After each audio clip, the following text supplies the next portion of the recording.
ပင်ပန်းသွားပြီးကျိုးရဲကခေါင်းခါပြပြီးဘာမှမဖြစ်ဘူးအချိန်တွေကမြ မြန်နဲ့နေနေကုန်ဆုံးသွားပြီးနောက်ဆုံးတော့ကံကြမ္မာကိုအဆုံးဖြတ်ပေးမဲ့နေ့ကိုရောက်လာခဲ့တယ်တရက်နေ့မနက်ပိုင်းရုံးမှာကျွန်တော်ထိုင်မရထမရဖြစ်နေပြီးဖုန်းကိုပဲခဏခဏကြည့်နေမိတယ်ကို58မှာကျိုးရဲစီကစာတစ်စောင်ဝင်လာတယ်စာလုံးတစ်လုံးတည်းပါလာခဲ့တဲ့ကျွန်တော်ချက်ချင်းပဲအိမ်မှာအရေးပေါ်ကိစ္စရှိတယ်ဆိုပြီးမန်နေဂျာစီခွင့်တောင်းကရုံးကနေအမြန်ထွက်လာခဲ့တယ်အိမ်ကိုတမ်းမပြန်သေးပဲအကောင်းဆုံးအချိန်ကိုက်ဝင်သွားဖို့စောင့်နေခဲ့တယ်မိနစ်20လောက်ကြာမှအမေယုံမေးရောက်လာတယ်ဈေးကဝယ်လာတဲ့ဈေးပေါ်ပလတ်စတစ်အိတ်ကိုကင်ပြီးတိုက်ခန်းထဲကိုတွတ်တွတ်လက်လက်ဝင်သွားတယ်ကျွန်တော်အသက်ပြင်းပြင်းရှူပြီးကားဆက်နိုးလိုက်တယ်သူအိမ်ထဲဝင်သွားပြီးကျိုးရဲကိုစစုံမမဲ့အချိန်ပြီးတော့ဒေါသတွေထွက်လာမဲ့အချိန်ထိခက်မှန်းခြေဆက်9မိနစ်လောက်ကြာမယ်လို့တွက်ထားတယ်အဲ့ဒီအချိန်ကိုက်အိမ်တကားကိုတွန်းဖွင့်ပြီးဝင်သွားဖို့စဉ်းစားထားတယ်ဒီကိစ္စအားလုံးကိုမတော်တဆဝင်တွေ့သွားတဲ့တားတယောက်အနေနဲ့တရုပ်ဆောင်ရမယ်ကားကိုမြောက်ကားပါကင်မှာထိုးပြီးကားထဲမှာထိုင်ကဖုံးဆက်ခရင်ပေါ်ကအချိန်တွေတစ်စက္ကန့်ချင်းကုန်သွားတာကိုကြည့်ရင်တွေတတိုင်းခုန်နေတယ်ဒါဟာကျွန်တော်ဘဝမှာအမေနဲ့ပထမဆုံးအချိန်ထိတ်တိုက်ရင်ဆိုင်ရတာဖြစ်ပြီးဒီလိုပုံစံမျိုးနဲ့ရင်ဆိုင်ရတာပါ15မိနစ်ပြည့်သွားတော့အပြင်ကနေပင်ပန်းပြီးပြန်လာတဲ့ပုံစံပေါက်သွားအောင်အင်ဂျီကောလာကိုနင်းနေပြင်လိုက်တယ်ပြီးတော့ကားပေါ်ကဆင်းပြီးတက်လေကားထဲဝင်ခဲ့တယ်တက်လေကားတကားပွင့်သွားတော့အိမ်ပေါက်ဝမှာအမေရဲ့ဆူရှက်ကျဲလောင်တဲ့အတန်ကိုတဲ့တဲ့လေးကြားနေရပြီနင့်ကို300ပေးတာကလူရသွင်းလို့ပေးတာနင်ကလီဟောက်ကိုတောင်တိုင်ရဲသေးတယ်ပေါ့လေနဲတယ်လို့ထင်နေလားငါပြောမယ်ကျိုးရဲ့ငါတို့လီမီသားစုရဲ့ပိုက်ဆံတွေကလေးတိုက်ပြီးပါလာတာမဟုတ်ဘူးတော့ကိုထုတ်လိုက်တဲ့လက်တွေကနင်းနေတုံနေပေမဲ့တော့ပေါက်ထဲကိုထည့်လိုက်တဲ့အချိန်မှာတော့လက်တွေငိမ့်သွားပြီးမျက်လုံးတွေကလည်းအေးဆက်သွားတယ်ပြားဆက်ကြီးစတင်ပါပြီတကားကိုဝုန်းခနဲ့တွန်းဖွင့်ပြီးအမေဘာတွေပြောနေတာလဲလို့မေးလိုက်တယ်အဲ့ခန်းစားပွဲပေါ်မှာအနီရောင်ရွံတရားတန်3ရက်ကဆူရှစွာတင်ထားတယ်ကျွန်တော်အတန်ကိုကြားတော့ယိုမေးတိတိတာတာကြောင်သွားတယ်သူ့မျက်နှာပေါ်ကကျန်းတဲ့ဒေါသတွေကချက်ချင်းမဖြောက်နိုင်သေးတော့ကြည့်ရတာရေစရာကောင်းနေတယ်တာအခုချိန်ဘလို့လို့ပြန်ရောက်လာတာလဲသူ့မျက်လုံးထဲမှာထိတ်လန့်သွားတဲ့အရေးအယောင်ဖြတ်ပြေးသွားတယ်ကျွန်တော်လက်ဆွဲအိတ်ကိုဖိနက်စင်ပေါ်ဝုန်းခနဲ့ပြချလိုက်တယ်ဒါတာပြန်မလာရင်အမေရဲ့ရင်တွင်းစကားတွေကိုကြားရမှာမဟုတ်ဘူး300ချက်ဒါကအမေပြောရဲ့တလားစာ3000ဆိုတာလားကျွန်တော်အတန်ထဲမှာဖိနှိပ်ထားတဲ့ဒေါသတွေပြည့်ပါနေတယ်ယိုမေးမျက်နှာပြတ်သွားပေမဲ့ချက်ချင်းပြန်တည်ငြိမ်သွားတယ်တကယ်ကိုအတွေ့အကြုံရင်းနဲ့စစ်တူကြီးရဲ့တာရောက်လာတာတော့ပဲတားမိမကိုတေချာဆုံးမှုအမေသူ့ကိုတလား3000ပေးတာပဲသူဘလို့တွေတုံးပြစ်လည်းမသိဘူးသူကကျိုးရဲ့ကိုလက်ညှိုးထိုးပြီးပြောင်းပြန်ဆွဲတော့တယ်ဘယ်နှရက်မှမကြသေးဘူးအကုန်တုံးပြစ်ပြီးဒီလအတွက်ထပ်တောင်းနေပြန်ပြီအမေလည်းဒေါသထွက်တာနဲ့သူ့ကိုမှတ်လောက်သားလောက်ဖြစ်သွားအောင်ချွေတာတက်အောင်300ပဲအရင်ပေးလိုက်တာ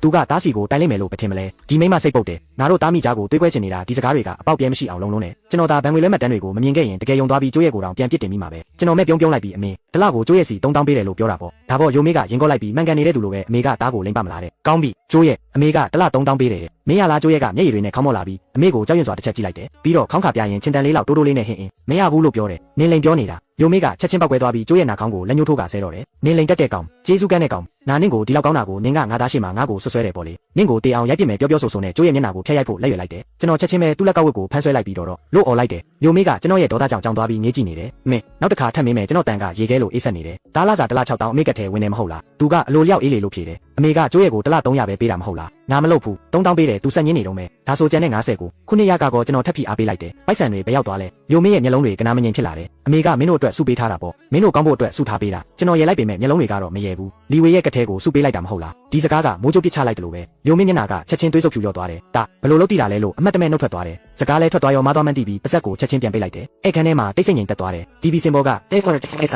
အယောင်ဆောင်ထားတဲ့ကင်မရာလေးကအနီရောင်မီးလင်းနေပြီးစားပွဲပေါ်ကခဲတဲ့ကွက်ထဲမှာထည့်ထားတဲ့ဖောင်တိန်ပုံစံအတန်ဖန်းဆက်ကလည်းတိတ်တဆိတ်အလုပ်လုပ်နေတယ်တွေးအောင်မရှိတော့တဲ့အမေမျက်နှာကိုကြည့်ရင်ကျွန်တော်ရင်ထဲမှာဘာကျဉ်းနှမှုမှမရှိဘူးအဆုံးစားမဲ့ဝမ်းနည်းမှုတွေပဲရှိတယ်ကျွန်တော်သူ့လက်ကိုလွတ်လိုက်ပြီးတလုံးချင်းမေးလိုက်တယ်မိစိတ်ထဲမှာတားနဲ့ကြိုးရက်ကဘာတွေလဲဟန်ဆောင်ထားတဲ့အမေမျက်နှာပေါ်မှာပထမဆုံးအကြိမ်ဖြစ်တကယ်ထိတ်လန့်မှုတွေပေါ်လာတယ်သူကကျွန်တော်ကိုကြည့်နေတဲ့မျက်လုံးထဲမှာအံ့ဩမှုအပြစ်ရှိစိတ်နဲ့လိန်လုံးပေါ်သွားလို့ဒေါသထွက်မှုတွေရောနှောနေတယ်ဘာတွေလဲဆိုတာဘာတိတ်ပဲလဲအတန်ကျဲကျဲနဲ့သူ့ရဲ့ထိတ်လန့်မှုကိုဖုံးကွယ်ဖို့ကြိုးစားတယ်မင်းကငါသားလေးငါဆယ်လလွယ်ပြီးမွေးထားတာသူကမိသားစုတန်ရောစင်ကိုစတင်တုံးချလာတယ်ဒါကသူ့အကျွမ်းကျင်ဆိုလက်နက်ပဲလေငါလုံးတမျှအရာအလုံးကမင်းအတွက်ကောင်းဖို့ကြီးပဲမဟုတ်ဘူးလားငါတို့မိသားစုလေးအတွက်ကောင်းဖို့ကြီးပဲမဟုတ်ဘူးလားကျွန်တော်လောင်ရဲလိုက်တယ်အဲ့ဒီစကားတွေကသူ့ပါဇက်ကထွက်လာတာအရန်ကိုယုံစရာကောင်းတယ်အမေစိတ်ထဲမှာဒီမိသားစုဆိုတာအဖေနဲ့လီဝေ3ယောက်တည်းပဲရှိတာမဟုတ်ဘူးလားဒါကောကျိုးရဲ့ကောဒါတို့ကလီဝေကိုထောက်ပံ့ဖို့အတုံးချခံကိရိယာတွေလားကျွန်တော်အမေတိုင်းကတူတလက်လို့သူ့နှလုံးသားကိုပြင်းပြင်းထန်ထန်ထုနှက်နေတယ်သူ့မျက်နှာကပိုပြီးဖြူရော်လာတယ်မင်းဘာတွေရှောက်ပြောနေတာလဲနောက်ဆုံးတော့သူဟန်မဆောင်နိုင်တော့ပဲရိုင်းဆိုင်တဲ့အသွင်အမှန်ပေါ်လာတော့တယ်လီဝေကမင်းကြီးရင်းလေသူမင်းမယူပြီးအိမ်ဝဲမှာကိုအကိုဖြစ်သူကနင်းနေပါကူညီပေးတာဘာဖြစ်လဲမင်းတလား6000ရတာသူ့ကိုနင်းနေတုံးခိုင်းတာဘာဖြစ်လဲမင်းကြီးရင်းကိုတော့မကြည့်ရဘူးလားငါပေးတာကကူညီတာလို့ခေါ်တယ်ကျွန်တော်သူ့မျက်လုံးကိုစူးစိုက်ကြည့်ပြီးပြက်ပြက်သားသားပြောလိုက်တယ်အမေခိုးယူတာကိုခိုးတယ်လို့ခေါ်တယ်ခိုးတယ်ဆိုတဲ့စကားလုံးနှလုံးကသူ့ကိုလုံးဝပောက်ကွဲသွားစေတယ်ကျေးဇူးကန်းတဲ့ကောင်သူကကျွန်တော်နာခေါင်းကိုလက်ညှိုးထိုးပြီးတကိုယ်လုံးတုံရင်စွာနဲ့ဒေါသထွက်နေတယ်အပြင်လူတယောက်အတွက်မင်းအမေရင်းကိုဒီလိုပြောရက်တယ်ပေါ့သူ့ရဲ့ပြစ်မှတ်ကကျိုးရဲ့စီပြန်လှည့်သွားတယ်အကုန်လုံးနေလို့ကြောက်ကောက်မကြောက်ပဲနေငါတို့အိမ်ကိုဝင်လာကြတဲ့ကငါတို့အိမ်အေဂျင့်တွေကိုမရှိဘူးငါသားကိုဘာဆေးတွေတိုက်လိုက်လို့သူ့အမေသူ့ညီကိုတောင် view မဆိုင်တော့တာလဲသူမျက်နှာကြောက်ကကျိုးရဲ့ကိုထက်ရိုက်ဖို့လက်ရွယ်ပြန်တယ်ဒီတခါတော့ကျိုးရဲ့မရှောင်ဘူးသူကအဲ့ဒီမှာငြိမ်ငြိမ်လေးထိုင်နေပြီးလူပြက်တယောက်ကိုကြည့်တဲ့အေးဆက်ဆက်အကြည့်မျိုးနဲ့အမေကိုကြည့်နေတယ်ကျွန်တော်အမေလက်ကဝတ်ကိုထပ်ဖမ်းဆွဲလိုက်တယ်အားပါလုံးလို့အမေနာကျင်စွာအော်ဟစ်သွားတယ်အမေကျွန်တော်အတန်မှာဘာနှွေးထွေးမှုမှမရှိတော့ဘူးဒီနေ့ကစားပြီးဒီအိမ်ကအမေကိုကြိုးဆိုမှမဟုတ်တော့ဘူးအမေကြောင့်သွားတယ်သူ့စကားဆိုအမြဲနားထောင်နေကျွန်တော်ကဒီလိုစကားမျိုးပြောထွက်လိုက်မယ်လို့သူတခါမှတွေးထားပုံမရဘူးမင်းဘာပြောလိုက်တာလဲပြန်ပြောစမ်းကျေးဇူးပြုပြီးထွက်သွားပါလို့ပြောတာကျွန်တော်သူ့လက်မောင်းကိုဆွဲပြီးတကားဝက်စီကိုဆွဲခေါ်သွားတယ်သူရုန်းကန်ပြီးအော်ဟစ်ငိုရိုတော့တယ်လီဟောက်နင်ယူနေလားငါ့ကိုနင်ချမလို့လားငါကနဲ့အမေ